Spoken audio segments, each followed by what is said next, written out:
السلام علیکم ناظرین، آپ کا میزبان اعجاز راجہ آپ کی خدمت میں حاضر ہے۔ ناظرین، جیسا کہ آپ جانتے ہیں کہ 2021 جو ہے وہ سیاسی حوالے سے بڑا اہمیت کا حامل ہے۔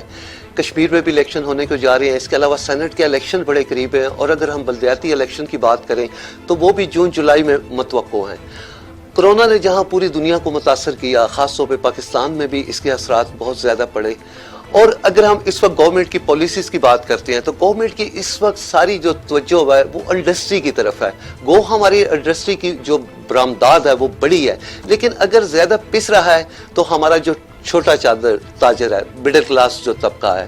تو اسی پہ گفتگو کے لیے آج میرے ساتھ ہیں جناب چودھری حمید پوٹھی صاحب، جو کہ پاکستان تحریک انصاف کے رہنما ہے، اور ان کے ساتھ تشریف رکھتے ہیں جناب راجہ توحید صاحب، جو کہ تاجران کی نمائندگی کرتے ہیں۔ تو میں بات شروع کروں گا چودھری صاحب۔ چودھری صاحب السلام علیکم۔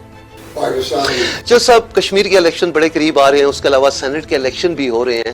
سر یہ بتائیں کہ جس طرح سینٹ کے الیکشن میں بولیاں لگ رہی ہیں، 60 سے 70 کروڑ میں ایک سیٹ فروخت ہو رہی ہے، جیسا کہ ہمارے پرائم منسٹر صاحب نے بھی کہا ہے، تو سر اگر جو لوگ اتنا پیسہ دے کے سینٹ کی سیٹ خریدتے ہیں، آپ کیا سمجھتے ہیں وہ عوام کی خدمت کر پائیں گے؟ بسم اللہ الرحمن الرحیم۔ راج صاحب، میں یہ کہوں گا کہ پرائم منسٹر پاکستان عمران خان کی سربراہی میں یہ پہلا الیکشن ہو رہا ہے سینٹ کا، جس میں کم سے کم جو پی ٹی آئی جماعت ہے، جتنے بھی لوگوں کو انہوں نے ٹکٹ دیے وہ سارے کے سارے کارکن ہیں۔ ہاں، اس میں کوئی شک نہیں بلوچستان یا کچھ ایسی جگہوں سے ایسی آوازیں آ رہی ہیں، مگر ابھی سکروٹننگ ہو رہی ہے، اور میرے خیال میں الیکشن ہوگا 3 فیبروری تک۔ وہ پروسیس سے تھرو جا رہے ہیں، اور حقیقتاً عمران خان کا نعرہ یہی تھا کہ میں نے کرپشن کو ختم کرنی ہے، ملک کو نیا پاکستان بنانا ہے، اوپر اٹھانا ہے، اور آپ کے سامنے یہ جو پروسیس جا رہا ہے، اس میں انشاءاللہ 2023 تک جو حکومت پاکستان ہے وہ جو وعدے کیے ہوئے ہیں یا جو وہ اٹینشنز ہیں ان کی، وہ وقت اس چیز کی گواہی بھی دے رہا ہے اور ظاہر بھی کرے گا کہ انشاءاللہ اپنے جو پالیسیز تھی ان میں کامیاب ہوگی۔ آپ کے سامنے جہاں پہ آپ نے کرونا کا ذکر کیا، جی، تقریباً میرے خیال میں ابھی 1.5 سال ہوتا جا رہا ہے یا 1.25 سال ہو گیا ہے، دسمبر 2019 سے لے کر کرونا کی وبا آئی، اور پاکستان میں میرے خیال میں فیبروری لاسٹ ایئر تھی۔ پوری دنیا میں اگر پوری دنیا اس چیز کو تسلیم کر رہی ہے کہ اگر کسی نے کرونا کو بہت بہتر ہینڈل کیا ہے تو وہ پاکستان ہے۔ آج اللہ کے فضل و کرم سے میرے خیال میں ابھی شفا تو وہی دینے والا، ویکسینیشن شروع ہو گئی ہے، اور اب بھی جو اموات دیکھ لیں پوری دنیا کے باقی کے ملکوں میں جو ہوئی تھیں، یا ایس او پیز دیکھ لیں، یا جس قدر اسپیشلی کاروباری طبقہ اس میں پسا ہے پوری دنیا میں، اور کچھ ایسی دنیا کے حصے ہیں جس میں میرے نزدیک مجھے سمجھ نہیں آ رہی کہ ان کی ری سٹارٹنگ کیسے ہوگی۔ ان کو درگزر کرتے ہوئے ہمیں فکر اپنے ملک کی ہونی چاہیے، اور اس میں کوئی شک نہیں کہ پرائم منسٹر پاکستان اس چیز کی فکر کر رہے ہیں، اور جس بہتری کے ساتھ انہوں نے ہینڈل کیا ہے وہ ایک تاریخ ہے۔ جو اپوزیشن جتنی بھی تھی، جتنے لوگ تھے، وہ بہت ہی ہارڈ لاک ڈاؤن کے مطالبے میں تھے پچھلے سال جب یہ ہوا، اور 2-3 مہینے تک احتجاج کرتے رہے۔ بعد میں جو پالیسی تھی عمران خان کی، اس نے یہ ثابت کیا جی کہ جو فیصلے انہوں نے کرونا کے خلاف لیے تھے وہ اس نے بہت بہتر پاکستان کو بہتری کی طرف وہ بہتر ثابت ہوئے۔ راج صاحب، اگر ہم چھوٹے تاجر کی بات کرتے ہیں آفٹر کرونا، تو گورنمنٹ نے یہ کہا تھا کہ آپ لوگوں کو کموڈیٹ کرے گی، آپ کو بغیر سود کے قرضے ادا دیے جائیں گے، اس کے علاوہ یوٹیلیٹیز بل میں آپ لوگوں کو کنسیشن دی جائے گی۔ کیا ایسا کچھ ہوا آپ لوگوں کے ساتھ؟ بسم اللہ الرحمن الرحیم۔ جی سب، میری تو الحمدللہ 50 سال کے قریب عمر ہو گئی ہے۔ تاجروں کی سیاست میں تقریباً فرام لاسٹ 20 ایئرس ہم لوگ کام کر رہے ہیں۔ ابھی تک میں نے کوئی وعدے وفا ہوتے ہوئے نہیں دیکھے معذرت کے ساتھ۔ میں کسی ایک گورنمنٹ کو ٹارگٹ نہیں بناتا، لیکن ابھی جو حالات چل رہے ہیں تاجروں کے حوالے سے، میں تو کہوں گا کہ جتنی بھی پالیسیز ہیں وہ تاجر کش یا تاجروں کو مارنے کے لیے بنائی جا رہی ہیں، کہ کرونا میں افیکٹ اگر کرتا ہے تو وہ تاجر کرتا ہے۔ افیکٹ کے ساتھ ساتھ دیکھیں نا، پینلٹیز، ایس او پیز کے نام پہ جرمانے، تھانے اور جیلوں میں بھیجے گئے بندے، وہ کون تھے؟ صرف تاجر۔ کوئی سروس پیشہ، کسی اور کوئی انڈسٹریلسٹ، یا مطلب کوئی اس سے ہٹ کے بڑے